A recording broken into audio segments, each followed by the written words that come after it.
Las mejores operaciones contra los narcos de la historia. Asesinaron a muchos. Bienvenidos a un nuevo video.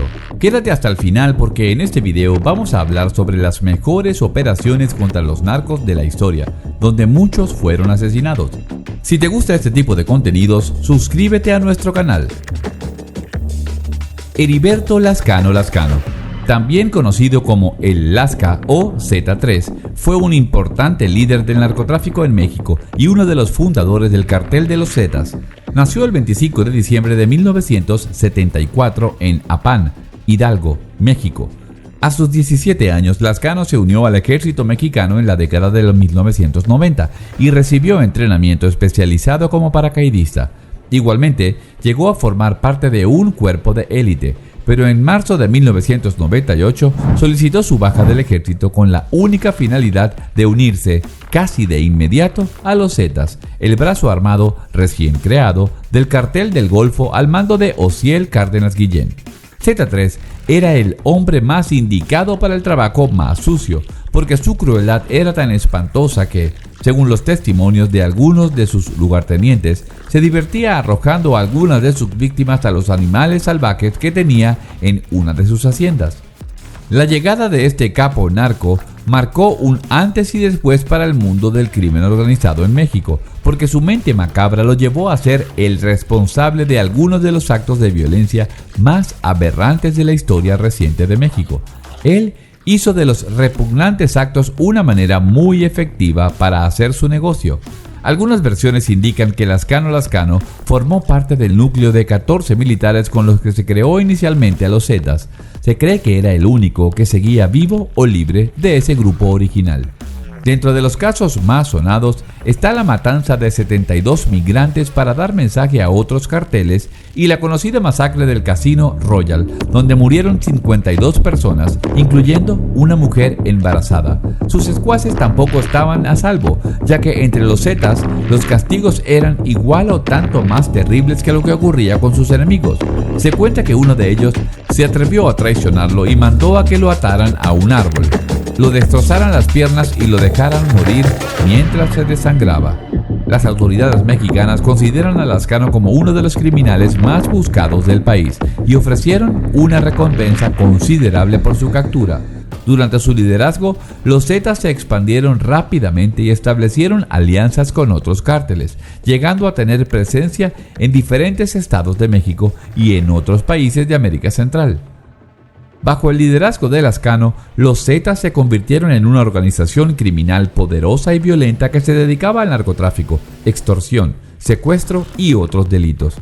El grupo se caracterizaba por su brutalidad y crueldad, cometiendo numerosos actos violentos para mantener su control sobre las rutas de drogas y territorios disputados con otras organizaciones criminales. Cuando Guzmán de Sena, o Z1, murió en un enfrentamiento armado en 2002, le sucedió Rogelio González Pizaña, Z2. Tras la captura de González Pizaña en 2004, llegó el momento de Heriberto Lascano de comandar a los Zetas, para que entonces se habían convertido en la temida punta de lanza del Golfo. Aunque Osiel Cárdenas Guillén fue capturado en 2003 y extraditado a Estados Unidos en 2005, los Zetas continuaron siendo el brazo armado del Cartel del Golfo. Sin embargo, la relación empezó a ser cada vez más tirante. En 2007, un acercamiento entre el Golfo y su enemigo jurado, el Cartel de Sinaloa, no le gustó para nada a Lascano, quien incluso realizó una consulta interna entre todos sus hombres para saber su opinión al respecto, según publicó la revista mexicana Proceso ese año. La ruptura final se produjo en 2010 y desde ese momento los Zetas se tornaron en el cartel más rápido crecimiento de México debido a su entrenamiento militar, técnicas de guerra, de guerrillas y su extrema crueldad. Fueron los que introdujeron el decapitamiento como práctica corriente. Por más que se conoce de la vida de Z3, se puede hablar de su debilidad por las mujeres rubias, las carreras de caballos y la caza mayor, lo que al parecer realizaba en reservas naturales de Coahuila y San Luis de Potosí. También se menciona su religiosidad, lo que lo llevó a pagar la constitución de una capilla en Pachuca, donde vivió de adolescente. Allí también había construido un mausoleo. Lo que sí queda fuera de toda duda es que su muerte fue tan violenta como su existencia. Según la Procuraduría General de Coahuila, los hechos se presentaron el domingo 7 de octubre de 2012 cerca de un campo de béisbol del municipio El Progreso. La ciudadanía avisó la presencia de hombres armados y un grupo integrante de la Marina intentaron detener un vehículo que parecía sospechoso. Según el procurador estatal, en aquel entonces, Homero Ramos, los dos ocupantes del automotor no solo se negaron a detenerse, sino que dispararon contra los marinos. En el carro murió el conductor, identificado como Alberto Rodríguez, de 44 años. A 300 metros del vehículo quedó el cuerpo sin vida de un hombre que no llevaba documentos de identidad. A su lado, un rifle R-15 adaptado para lanzar granadas. Al día siguiente, luego de cotejar las huellas digitales con los archivos criminales nacionales, se confirmó que este individuo indocumentado era Heriberto Lascano Lascano, máximo líder de los Zetas y el segundo hombre más buscado del país tras Joaquín El Chapo Guzmán. Para entonces, ya era demasiado tarde para presentar su cuerpo ante los medios. La madrugada del 8 de octubre de 2012, un comando armado lo había robado de la funeraria García, donde se llevaba a cabo la autopsia.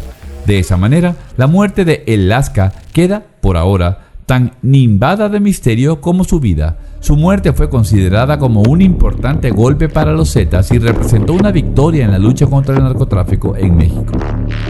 A pesar de su muerte, los Zetas continuaron operando bajo el mando de otros líderes, aunque la organización se ha fragmentado y debilitado en años posteriores. La captura y muerte de Heriberto Lascano Lascano fueron hitos importantes en la guerra contra las drogas que ha enfrentado México durante décadas.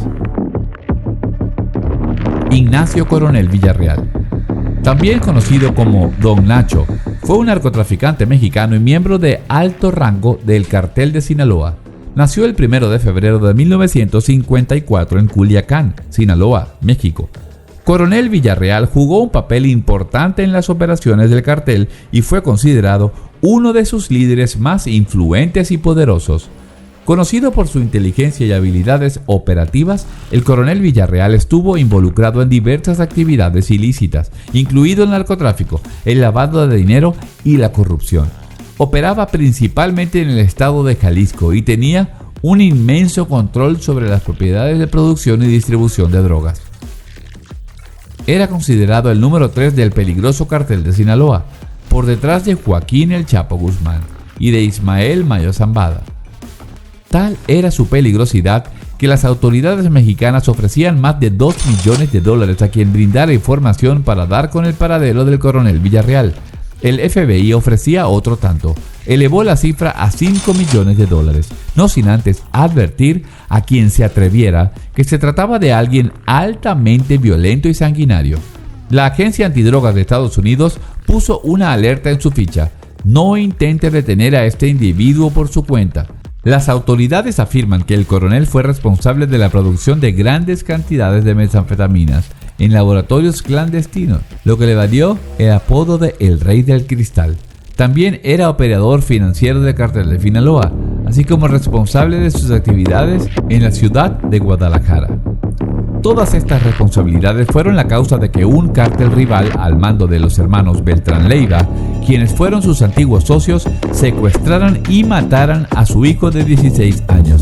Su deseo de venganza lo hizo cometer varios errores en sus movimientos, lo que hizo que las fuerzas de seguridad lograran dar con su paradero. Sin embargo, Coronel Villarreal, a lo largo de su carrera delictiva, logró evadir el arresto durante muchos años, manteniendo una presencia discreta dentro del cártel.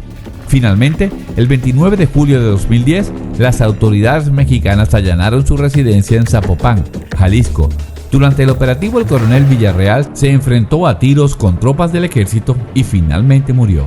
Su muerte creó importantes conmociones dentro del Cártel de Sinaloa y entre otras organizaciones criminales debido a su estatura y prominencia como figura clave.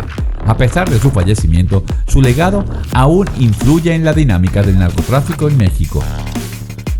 Cuéntanos tu opinión en la cajita de los comentarios. Si el video te ha gustado, dale like, suscríbete y no olvides darle a la campanita para que no te pierdas de próximos videos como este. Hasta el próximo video.